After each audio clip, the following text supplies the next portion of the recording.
Stat, Chapter 3. I sat with my normal crew at lunch on Friday. Deuce, Mike, Tavoris, and Marcus. Tavoris is quiet and serious most of the time. He was wearing a button-up shirt. Marcus is a motor mouth. He was in a worn-out Dolphins t-shirt. They were total opposites, but they made a good team. They must have thought so too, because they'd been best friends since forever. "That's a fresh outfit," said Mike when I plunked down my tray to join them. "Thanks," I said. "Just something I threw together." They didn't need to know I'd done the throwing last night, and there was bigger news anyway. "Hey," said Tavoris, leaning forward. You could tell he had something good. "There's a big hoops tournament, Marcus, and I just signed up." "Oh yeah?" said Mike. "What's it called? Where do you sign up?" "Sign-up sheets in the hallway," said Tavoris. "Names at the top." That's just the way Tavoris was. He never said much more than he needed to. Marcus was the guy who you could count on to give you the scoop. Deuce knew that. He turned to Marcus and said, "So?" Sure enough, Marcus started telling us all about it. He remembered the name of the tournament, exactly where the sign-up sheet was, and even the names of some of the kids who'd already signed up. "Stevie's on there. He's the first name," he said. "And Manny, Omar, and Ray, too." Those guys were all really serious ballers. They were probably practicing together already. I got kind of a bad feeling. A tournament like that would take tons of time. I thought about all the other things I liked to do on the weekend. Skateboarding, playing baseball and football around the neighborhood, maybe bowling with Junior. And I thought about all the things I had to do on top of that. Work with my dad, homework. How was I supposed to fit a tournament in there?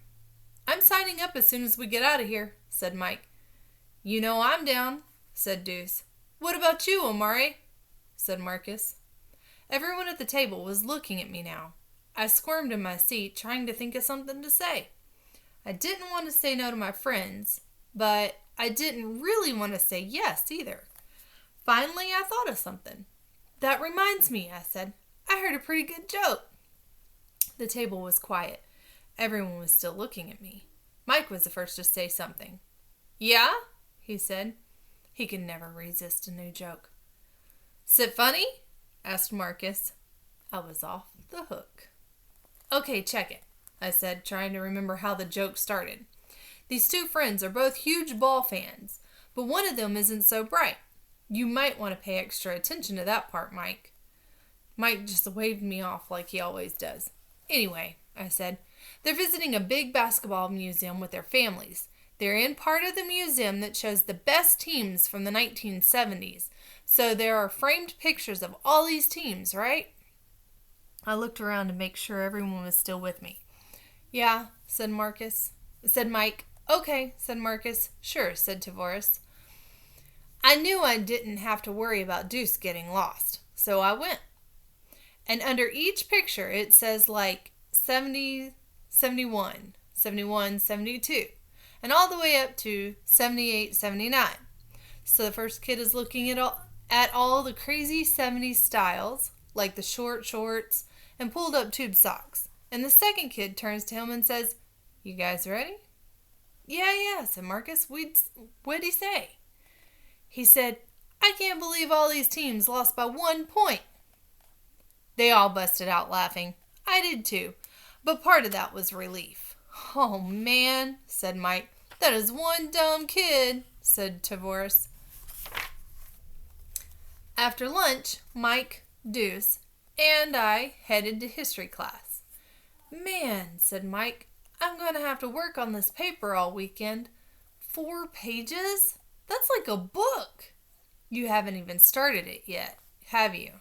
said Deuce. "Of course not," said Mike. "I got all weekend."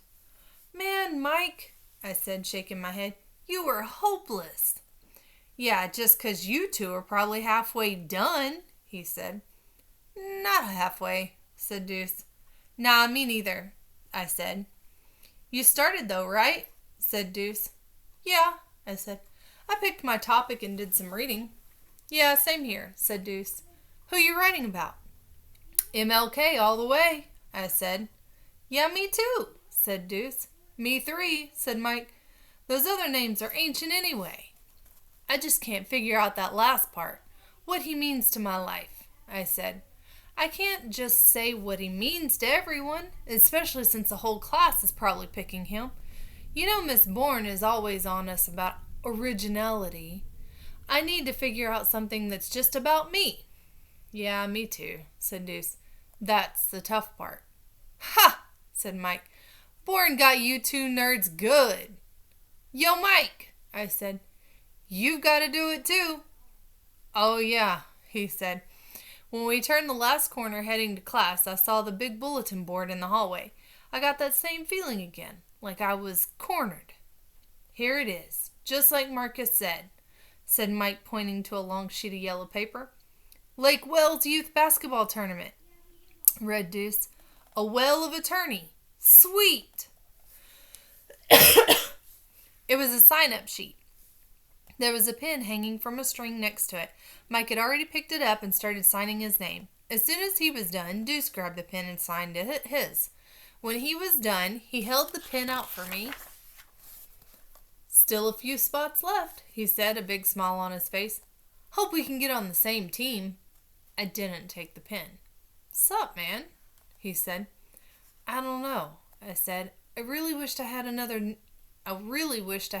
new joke. All I could think to say was, a tournament? My brother had played in some of these, maybe even in the same one. There was a lot involved. Practices, waiting around between rounds, and ton of games. Everything from preliminary to championship, and maybe even a consolation round for third place. Yeah, said Mike. A tournament? This could take days, I said. I was thinking of the next trick I wanted to learn on my skateboard and those baseball and football games around the neighborhood. I was thinking of all that stuff. Yeah, said Deuce. Days of playing hoops. Days of winning. I don't know, I said again. People there are going to be really serious about it. You know, I just like to play for fun.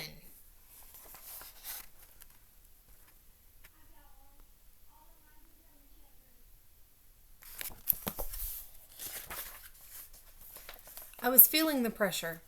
It was tough to say no to my friends, especially when they were so into it. Deuce was still holding the pen out, but right then the warning bell went off. Uh-oh, he said. He let the pen drop and we all hustled toward class. Saved by the bell, I thought. But I could see he was disappointed. I could see they both were, and I felt bad. Let's play after school. We'll change clothes and head over to the court, I said as we headed toward the door. They both gave me quick looks. That's more like it, said Mike. Yeah, we can talk about this there, said Deuce. Maybe, I said, if I'm not too busy dropping 30 points. In your dreams, said Deuce. And your nightmares, I said.